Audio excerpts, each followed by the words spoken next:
This is the book Selected Messages, Book 2, written by Ellen G. White.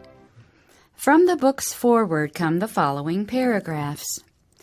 This volume, together with Book 1 of Selected Messages, fills a gap and preserves in permanent from certain counsels that have appeared in articles, mimeographed documents, and pamphlets. Being now a permanent part of the currently available Spirit of Prophecy literature, it is included in the new index to the writings of Ellen G. White. A statement relative to the compilation and purpose of Selected Messages is given in A Word to the Reader in Book 1 and need not be repeated. The counsels contained in this volume will be a particular value to Seventh-day Adventists in preparing them to resist the attacks that the adversary of souls will bring upon the remnant church in the form of fanaticism, deceptive teachings, and erroneous and subversive movements. In some cases, the counsels are set forth in specific instruction to individuals, and the points presented deal with similar issues that are sure to arise before the end. Some of these materials will prove helpful in averting dangers that threaten the church as a whole. Other general counsels deal with such questions as unwise affiliations, the remuneration of workers, and healings, true and false. A feature that will be particularly appreciated in Section 7, the use of medicinal agencies. The statements appearing in this section, drawn from E.G. White sources and assembled here, will be of service to the reader as he studies the question of the use of drugs.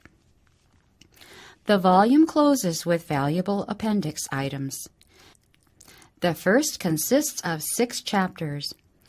Being a reprint of the article, Disease and Its Causes, from Mrs. White's pen, originally published in the 6 numbers of Health or How to Live.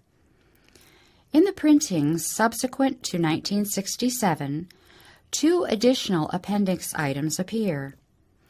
Important factors in choosing a life companion and the brotherhood of mankind, as features of special interest as the field of distribution of this volume reaches into various languages and overseas lands. The attention of the reader is called to statements introducing each of the several sections of this new volume, and particularly to the introductions to Section 7 and Appendix 1.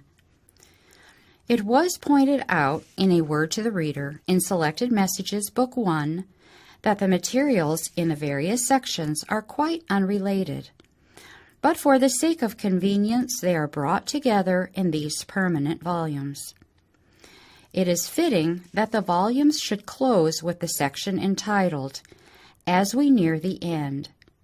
Here are a number of specific messages that instill confidence in the triumph of the church. Among them are 2 communications Mrs. White addressed to the General Conference in 1913, the last General Conference session held while she lived. Because of her advanced age, she was unable to attend this great gathering. These communications express confidence in her fellow workers and in the triumph of the cause to which she gave her life. Our sincere wish is that this volume of Selected Messages may cheer the Advent family as they travel the last miles of their journey to the city of God.